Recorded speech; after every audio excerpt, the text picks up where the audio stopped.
Näin teet chilitsukkiineja uunissa. Aloita annoksen valmistelu mausteöljystä. Hienonna morttelissa ruokosokeri, chilirouhe ja suola.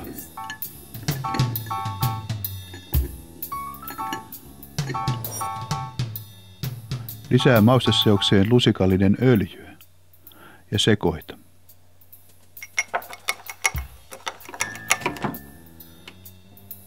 Pilko tsukkiini. Lusikoi ja hiero mausteöljykurpitsan lohkoille ja paahda niitä uunissa 200 asteessa noin 4 tunti. Jätä tsukkiinit al denteksi.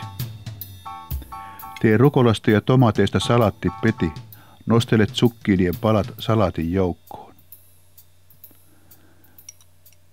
Lisää vuohenjuusto ja ripottele salaatille vielä mustaa pippuria ja suolaa. Käytä koristeluun paahdettuja pinjansiemeniä ja viimeistele annos vielä balsamikolla.